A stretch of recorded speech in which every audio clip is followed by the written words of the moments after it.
Fala, meus amigos! Sejam todos muito bem-vindos ao canal Stefan Fantini. Esse é o primeiro vídeo da série 33 apostas para o IBGE. Veremos 33 apostas matadoras, dicas quentíssimas de noções de administração e situações gerenciais para o cargo de agente censitário municipal e supervisor do IBGE. Então, se você ainda não é inscrito no canal, se inscreva aqui no canal. Ative as notificações ali no sininho para você não perder os próximos vídeos. E deixa o like aqui, que ajuda demais o canal, combinado? Além disso, eu também te convido a seguir lá o meu Instagram, @prof.stefan.fantini. Eu posto muitas dicas diárias lá, que eu tenho certeza que irá te auxiliar em sua preparação. Combinado? Então bora para as nossas 33 apostas, 33 dicas quentíssimas para o IBGE. Dica número 1. Nossa dica número 1 trata do processo organizacional, que é composto pelas funções administrativas. Quais funções, Stefan? Planejamento, organização, direção e controle. O que você tem que ficar ligado é que o processo administrativo ele é muito mais do que uma simples sequência cíclica, tendo em vista que as funções administrativas estão interrelacionadas entre si. Então nós dizemos que o processo administrativo é cíclico, interativo e dinâmico, ou seja, não é um processo estático. O processo administrativo é considerado então um processo sistêmico, tendo em vista que uma função não pode ser gerenciada de forma isolada das outras. Bora para a nossa dica de número 2. A dica 2 traz um detalhamento de cada uma das funções administrativas. Função planejamento, função organização, função direção e função controle. Eu sugiro aqui fortemente que você tire um print aí da tela e fique ligado aqui nesse quadrinho, que ele é de extrema importância para sua prova, tá? A função planejamento é a função aqui, ó, que estabelece os objetivos e que define os meios, ou seja, as estratégias para alcançar esses objetivos. É o planejamento que define aonde quer se chegar, onde a organização quer chegar. Combinado? Depois temos a função organização, é a função responsável por dividir o trabalho, atribuir as responsabilidades para a realização do trabalho. Ela está ali relacionada ao estabelecimento dos meios e dos recursos necessários para alcançar o objetivo proposto lá pelo planejamento. Então, quando a gente fala em organização, a gente fala em alocação de recursos para as equipes e departamentos, a atribuição de tarefas. É aquela função que vai estabelecer os meios e os recursos necessários para se alcançar os objetivos propostos lá pelo planejamento. Depois temos a função direção. A função direção está relacionada à condução dos trabalhos, para que seja colocado em prática tudo aquilo que foi planejado e organizado. Quando a gente fala em função direção, a gente fala em utilização de influência para orientar e motivar as pessoas, motivar os funcionários. Então, é a função administrativa que está relacionada à liderança, coordenação, comunicação, motivação, interação, tudo isso com o objetivo de que as pessoas desempenhem as suas atribuições em busca de alcançar os objetivos propostos. Por fim, temos a função controle. A função controle ela é responsável por monitorar as atividades e fazer as correções necessárias, com o objetivo de manter a organização no caminho adequado a realização dos objetivos. Então aqui, ó, a nossa função controle envolve acompanhamento, monitoração, a avaliação do desempenho organizacional para verificar se as coisas ali de fato estão acontecendo conforme elas foram planejadas, organizadas e dirigidas. Show de bola, Steph! Então fica ligadíssimo que essa dica aqui, ela é importantíssima para sua prova, combinado? Dica extra, hein? Essa daqui é uma dica extra de olho na banca, uma dica de olho na banca. A banca do seu concurso Sebrasp, ela tem um entendimento bastante específico no que trata aí as funções de organização e direção. E é isso que eu quero que você fique ligado. Vem aqui num caso prático, ó. Olha essa questão. Estabelecer responsabilidades pela execução das tarefas, distribuir tarefas entre as várias unidades organizacionais e alocar recursos para o funcionamento da organização caracterizam ações da função organização. Beleza, Stefan? Vimos aqui, né? Divisão do trabalho, atribuição de responsabilidades, estabelecimento de meios, recursos necessários, alocação de recursos. Show de bola! A questão então está correta, Stefan. De fato, certinho, questão correta. Contudo, fica ligado nisso aqui. Vem ver essa outra questão do CESP, ó. No que se refere ao processo organizacional, né? Funções planejamento, organização, direção e controle. Vamos lá. A distribuição de tarefas e de recursos entre os membros da organização compete à direção. Aí você fala, Stefan, essa questão tá errada, porque a gente viu que a distribuição de tarefas e recursos está relacionada à função organização. Regra geral, sim.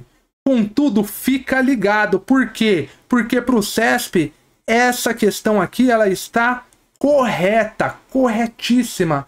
Stefan, então quer dizer que eu não entendi? Não, muita calma, você entendeu direito.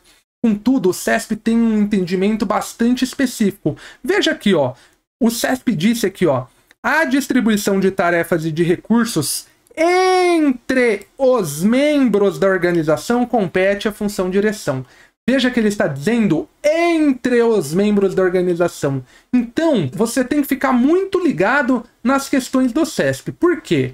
Se o CESP disser distribuição de tarefas e recursos de uma forma mais genérica, né? Ou então entre departamentos, entre estrutura organizacional, não relacionar diretamente a pessoas, você considera que é função da organização. Por outro lado, quando o CESP disser distribuição de tarefas e de recursos entre os membros da organização, entre as pessoas, entre os funcionários, ela está tratando de algo mais pessoal. E nesse caso, então, o CESP considera que é uma atividade relacionada à função direção. Por quê? Porque é algo mais pessoal. Combinado? Stefan, acho que eu entendi. Vamos ver mais uma questão do CESP, ó. O processo de organização pressupõe a maneira como as tarefas são divididas e os recursos são distribuídos. Veja, o CESP falou alguma coisa de membros da organização? Pessoas? Funcionários? Não. Então, está relacionada à função organização? Sim, questão correta. Por quê? Porque agora ela foi mais impessoal, foi mais genérica, querendo se referir a departamentos, à estrutura organizacional. Ela não se referiu especificamente aos membros, às pessoas da organização. Ela não foi mais pessoal. Então você tem que ficar ligado no seguinte: para a banca, CESP, Sebrasp, quando a gente diz distribuição de tarefas e de recursos entre os membros, entre as pessoas, entre os funcionários, função, direção. Quando a gente diz distribuição de tarefas, distribuição de recursos, de forma genérica, de uma forma querendo se referir às estruturas, aos departamentos, está relacionada à função organização.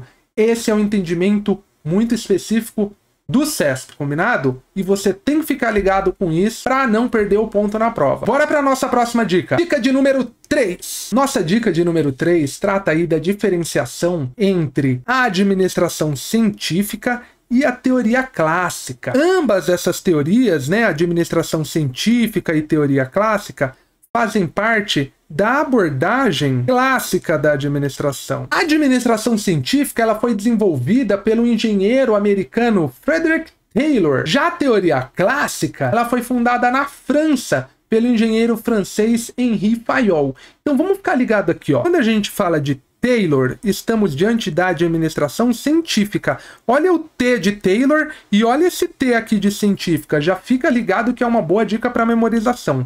A ênfase da administração científica de Taylor está nas tarefas. Olha o T aparecendo aí de novo. E aí a gente lembra de Taylor. Tarefas, combinado? Outra dica para você não se confundir lá na hora da prova. A administração científica tem como característica a supervisão funcional e tem uma abordagem analítica.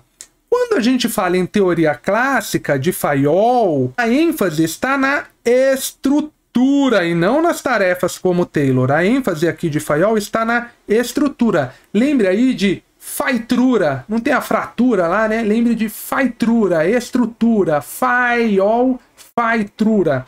Não vai esquecer lá na prova. As características da teoria clássica são unidade de comando e tem uma abordagem sintética. Maravilha, Stefan. Então agora vamos para uma dica extra de olho na banca. Quando a gente fala em teoria clássica, a gente está se referindo a quem? Em regra, ao Fayol. E quando a gente fala em administração científica, Taylor. ambos fazem parte de quem? Da abordagem clássica. Então, a abordagem clássica seria um gênero que comporta ali duas espécies, né? A administração científica e a teoria clássica. Contudo, o nosso querido CESP, SEBRASP, ele vem utilizando o termo teoria clássica para se referir à abordagem clássica, para se referir de uma forma mais abrangente, envolvendo ambos, envolvendo tanto Taylor quanto Fayol. Vamos ver um exemplo aqui em uma questão, ó. Vem aqui comigo. Enquanto a teoria clássica prevê que há uma única melhor forma para executar determinada tarefa, ele usou o termo teoria clássica. A teoria contingencial admite que pode haver várias formas distintas e simultaneamente ideais para se administrar uma mesma situação. O mais correto aqui era que a banca utilizasse a administração científica. De quem? De Taylor. Esse era o mais correto. Ou seja, o mais correto era que a banca dissesse para a administração científica de Taylor há uma única e melhor forma para executar cada tarefa, o the best way to do, combinado? Ou pelo menos a banca poderia, né, ter utilizado aqui para falar de uma forma mais abrangente a abordagem clássica, né? Faria ainda um pouco melhor, né? Se ela dissesse abordagem clássica. Contudo, como eu já adiantei para vocês, o CESP, SEBRASP, vem utilizando o termo teoria clássica para se referir à abordagem clássica, para se referir a ambas, para se referir tanto à teoria clássica quanto à administração científica. Então você tem que ficar muito ligado isso também na sua prova. Quer ver um outro exemplo? Ó, a existência de roteiros padrão a serem seguidos na execução de tarefas em um órgão público guarda similaridade com os procedimentos típicos da teoria clássica da administração. Olha aí, mais uma vez, o CESP usando o termo teoria clássica para designar o que? A abordagem clássica. O mais correto nesse caso aí seria dizer que a padronização, né, é um procedimento típico da administração científica. Então, corretamente seria dizer administração científica. Ou, de uma forma mais abrangente, a abordagem clássica. Contudo, o que o CESP fez? Usou teoria clássica para se referir à abordagem clássica de uma maneira mais abrangente. Então fica ligado que o CESP vem utilizando o termo teoria clássica para se referir à abordagem clássica de uma maneira mais abrangente, envolvendo Taylor e Fayol. Bora para a nossa dica de número 4. Antes da gente entrar na nossa dica de número 4, se você está curtindo o vídeo, deixa o like aqui no vídeo, envie esse vídeo para aquele seu amigo que também está estudando para o IBGE. Combinado? Bora lá! Nossa dica de número 4 é uma dica envolvendo a teoria dos sistemas, né, que nasceu da teoria geral dos sistemas e teve como seu precursor o biólogo Ludwig von Bertalanffy, ok? A teoria dos sistemas, né, ela é contra aquele pensamento analítico que decompõe as áreas, né? Em outras palavras, ela é contra o conceito de cada um no seu quadrado. Beleza? A partir da teoria dos sistemas surgem novas ideias, né? Conceitos mais integrados, né? Mais sintéticos, que levam em consideração o quê? O todo. Então, por exemplo, um exemplo mais lúdico, mais didático, os órgãos digestivos do corpo humano, né? Intestino, estômago, eles param de ser considerados de forma isolada e formam o quê? O sistema digestivo, um todo integrado, combinado? Essa é a ideia da teoria dos sistemas. O foco da teoria dos sistemas está entre a organização e o ambiente externo. Então tem um grande foco aqui entre a organização e o ambiente externo, bem como, né, na relação entre os órgãos internos da própria organização. A ideia é, portanto, que as organizações são sistemas abertos. É como se a organização fosse um sistema vivo. Então o administrador ele deve conhecer o mercado externo, a concorrência, os clientes, tudo que está aí à sua volta. Combinado? E aqui eu trouxe para vocês uma dica que você deve ficar ligado que está relacionada aí à teoria dos sistemas. Que é o quê? O conceito de holismo ou sinergia. Que significa o quê? O todo é maior do que a soma das partes. Como assim, Stefan? Pensa uma coisa assim, ó, 1 mais 1 é quanto? 2. Então, ó, a soma das partes forma o todo. 2. Mas para a teoria dos sistemas, Não é essa a ideia. Para a teoria dos sistemas, como ficaria essa equação? 1 mais 1 seria igual ao quê? A 2,5. Por quê? Porque o todo ele é maior do que simplesmente a soma das partes. Esse é o conceito de holismo ou sinergia, combinado? Então a banca pode tentar te dizer que o todo é igual à soma das partes. Nada disso. O todo ele é maior do que a soma das partes. Bora para nossa dica de número 5. Uma outra aposta matadora, uma dica que você tem que ficar ligado é para os tipos de planejamento. Planejamento estratégico, planejamento tático, planejamento operacional. O planejamento estratégico é aquele realizado pela alta cúpula da organização, os presidentes, os diretores da organização. É um tipo de planejamento que envolve e impacta toda a organização. O planejamento estratégico, ele é orientado para o futuro, para o destino da organização. É um tipo de planejamento voltado para o longo prazo. Isso daqui é importantíssimo, ó.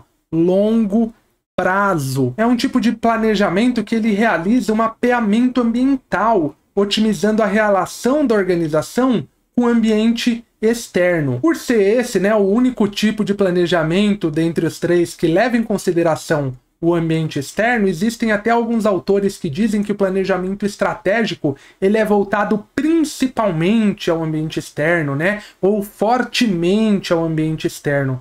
Então coloca aqui, ó, ambiente externo. O planejamento tático, por sua vez, é aquele realizado no nível intermediário, no nível gerencial da organização, pelos gerentes, pelos chefes de departamento. É um tipo de planejamento que envolve determinada unidade organizacional. O planejamento tático, ele busca transformar os planos estratégicos em ações específicas e direcionadas. É um tipo de planejamento voltado para o médio prazo. Por fim, temos o planejamento operacional, que é aquele realizado no nível administrativo mais baixo da organização, né? Está relacionado ao nível de supervisão, planejamento realizado pelos supervisores. Trata-se do planejamento que se preocupa com o que e como fazer. Coloca aqui, ó, o que e como fazer. É um planejamento, então, direcionado para as atividades básicas, para as operações da organização, né? Para as tarefas rotineiras, aquelas tarefas do dia a dia.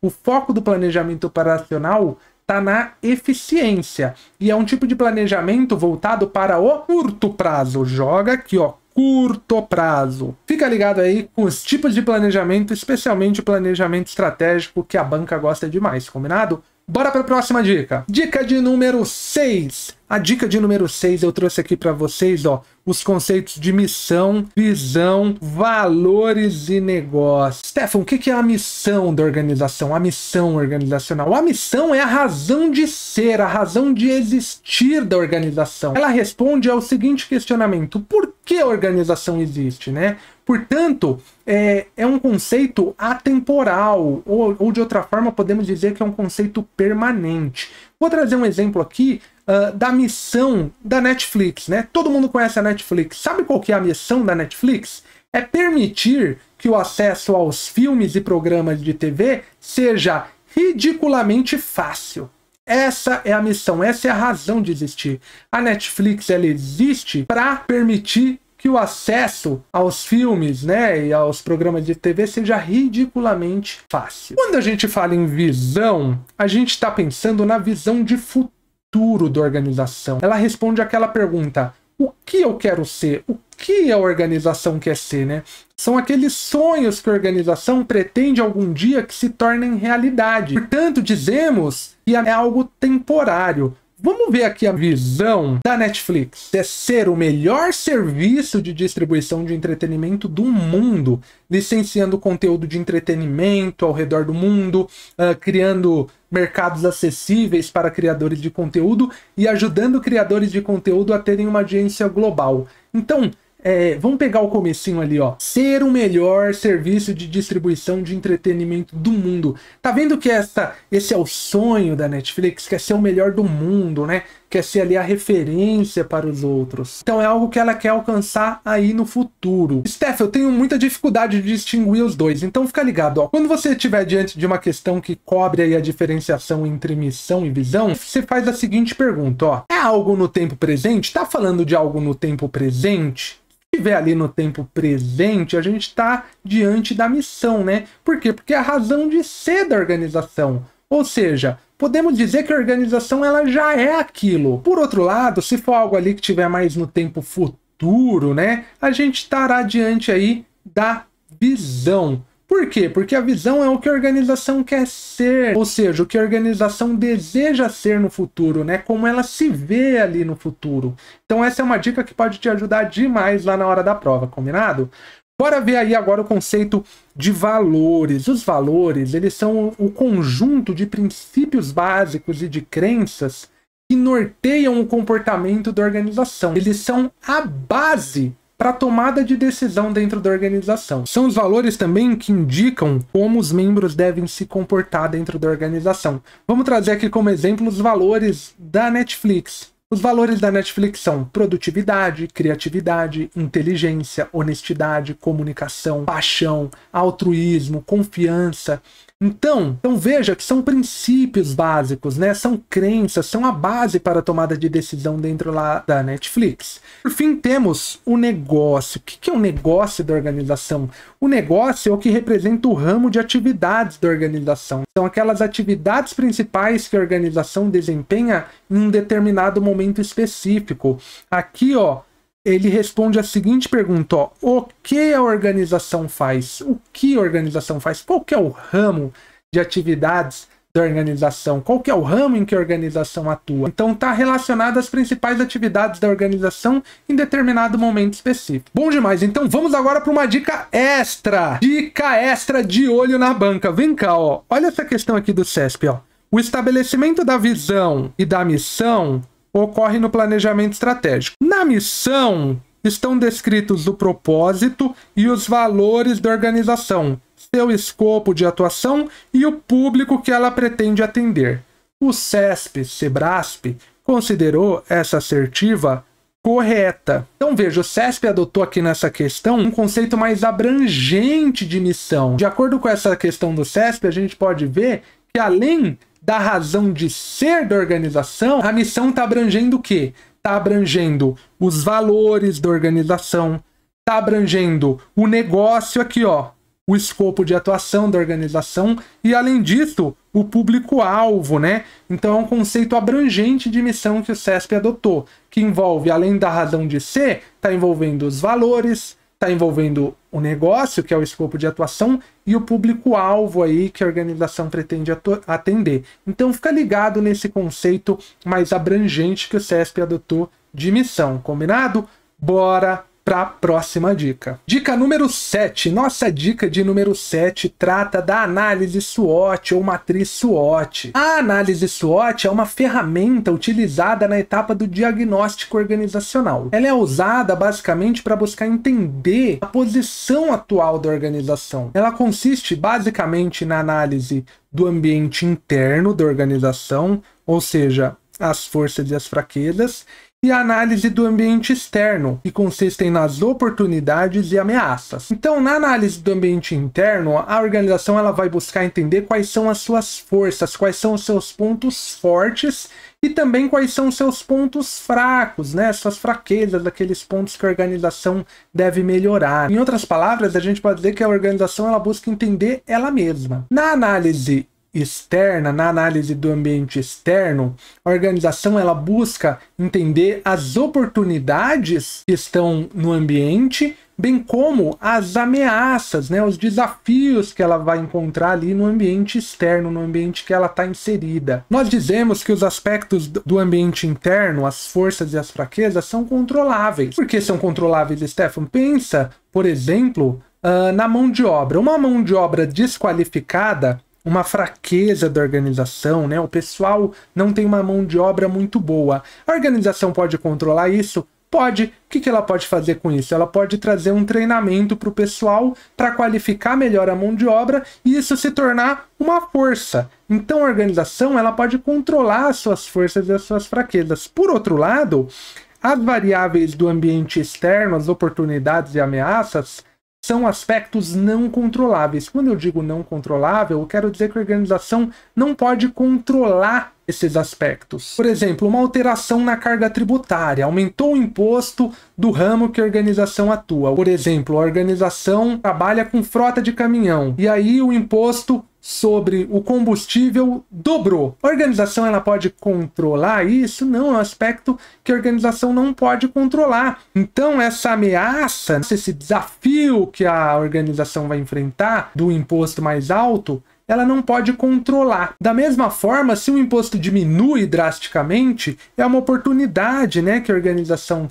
tem ali que ela deve aproveitar de alguma forma. Portanto, outro aspecto que a administração não pode controlar. O que a organização vai buscar será minimizar os efeitos negativos que as ameaças podem trazer à organização, bem como maximizar, aumentar os efeitos positivos que aquela oportunidade pode trazer para a organização. Então, ela pode tentar maximizar ou minimizar os resultados, mas a ameaça ou a oportunidade em si, ela não pode controlar, combinado? Então fica ligado, ó, no ambiente interno temos forças e fraquezas.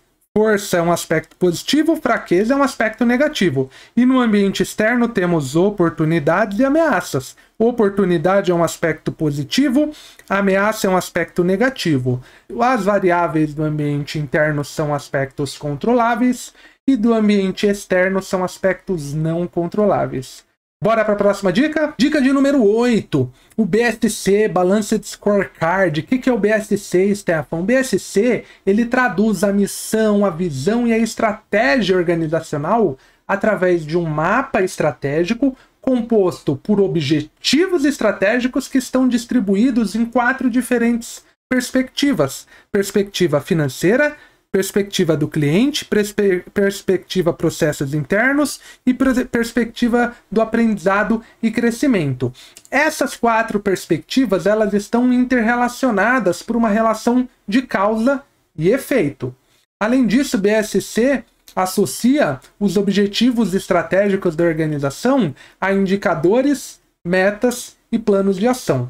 Beleza, esse é o conceito do BSC. O que você tem que ficar ligado são nas perspectivas do BSC. A perspectiva financeira, ela trata ali de indicadores que demonstram se a execução da estratégia da organização está contribuindo para a melhoria de resultados financeiros, né? Grana. É nessa perspectiva que se analisam o quê? O crescimento da receita e a produtividade da organização. Então, é uma perspectiva relacionada à lucratividade, ao fluxo de caixa, ao retorno sobre o capital investido. É exatamente a perspectiva financeira que demonstra como a organização é vista pelos seus investidores, acionistas e proprietários, para aquela galera que colocou grana, que investiu dinheiro na organização. Por esse motivo, a perspectiva financeira também é conhecida como perspectiva do acionista. Essa perspectiva tenta responder, então, aquela seguinte pergunta, né? Como a organização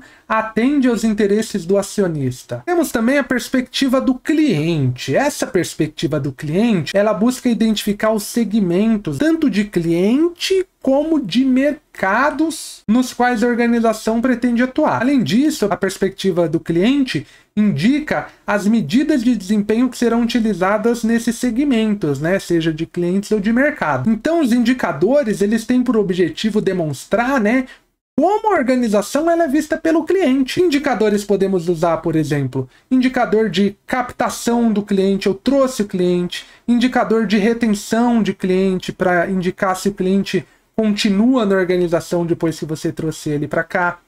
Indicador de tempo de atendimento. Tá demorando muito o atendimento? Não tá? Tem como diversos outros indicadores relacionados aos clientes. Ela busca responder aquela seguinte pergunta: como os clientes veem a organização? Fechou?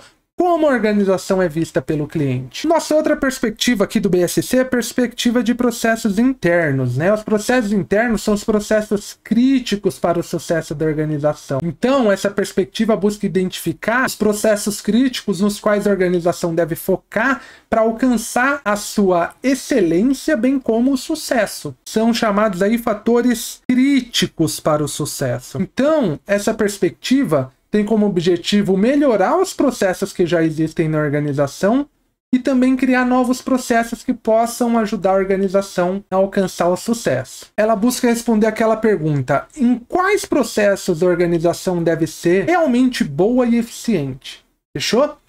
Por fim, temos aí a perspectiva de aprendizado e crescimento. Nessa perspectiva de aprendizado e crescimento, os indicadores eles buscam demonstrar como a organização pode aprender e melhorar constantemente. É nessa perspectiva que se incluem os ativos intangíveis da organização: pessoas, sistemas, procedimentos. Então é uma perspectiva relacionada aí especialmente a 3 aspectos: capital humano, as pessoas, capital de informação, os sistemas, e capital organizacional, que são os procedimentos organizacionais. A pergunta que deve ser respondida nessa perspectiva: como a organização pode continuar melhorando e adicionando valor agregado ao que ela faz? Combinado?